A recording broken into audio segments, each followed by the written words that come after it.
Top.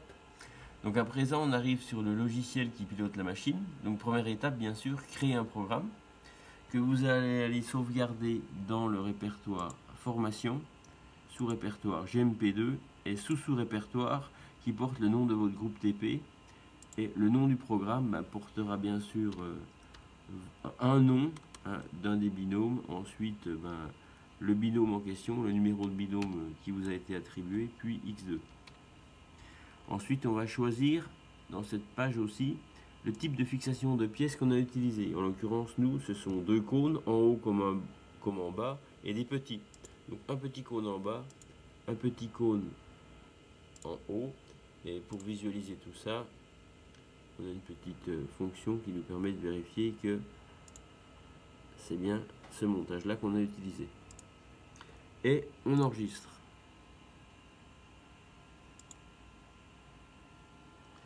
Donc là, on arrive sur la première page qui va consister à faire une première image de la pièce. Donc cette image, il va falloir juste définir sa zone d'affichage correct. Donc la longueur de la pièce, donc en l'occurrence une grandeur qui va bien, c'est 80. Et puis donc le point de départ de l'image, on peut mettre aussi 80. On y va par tâtonnement, mais c'est deux valeurs qui sont assez standard. On scanne et là on va voir si oui ou non déjà le cadrage est bon. Donc oui, on a bien la totalité de la pièce à l'écran, d'accord, correctement centré, donc on va considérer que c'est bon. On va passer à la suite.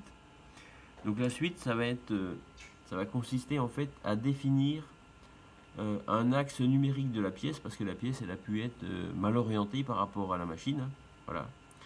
Donc pour corriger automatiquement et numériquement ces erreurs de mise en position, on a une fonction ici qui va nous permettre de définir deux points.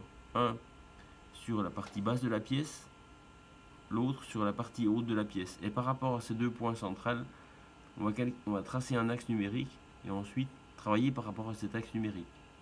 Donc le premier point, il s'appelle départ pièce. Donc il faut activer par contre ici la fonction analyse d'extrémité, activée. Et puis donc on va se retrouver avec deux fenêtres, une bleue, ici on zoome, voilà. Donc qui va nous permettre, comme on le voit mal, désolé, de détecter en fait le plan inférieur de la pièce. Pardon, le diamètre inférieur de la pièce. Donc cette fenêtre bleue, il faut que je la positionne sur une partie cylindrique parfaite de la pièce dans sa partie inférieure, dans sa partie basse. Donc par exemple ici. Donc dans cette fenêtre bleue, je n'ai bien que deux bords d'un cylindre. Donc c'est ce que va détecter la machine pour définir le cylindre bas de la pièce.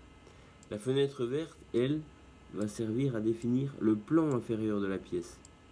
Donc je vais aller la positionner sur une partie aussi propre de la pièce, sur sa partie inférieure, dans laquelle je vais pouvoir détecter une limite horizontale qui va être considérée comme un plan pour la machine.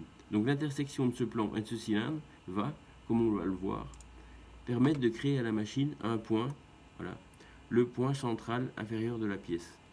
Maintenant, on va faire la même chose sur la partie supérieure, à l'extrémité supérieure de la pièce. Donc on change de page, voilà. On réactive la fonction analyse d'extrémité et on repositionne nos deux fenêtres de travail. Donc la fenêtre bleue pour détecter le plan. Donc on va se mettre le plus haut possible sur la pièce. Pardon, la fenêtre bleue décidément. Je me fais avoir par les flèches. Voilà. Pour détecter le cylindre haut de la pièce. La fenêtre verte pour détecter le plan supérieur le plus haut sur la pièce. Pareil, l'intersection des deux me permet de trouver ici le point central supérieur de la pièce. Et maintenant, avec ces deux points, haut et bas, la machine peut orienter ses calculs correctement. Ça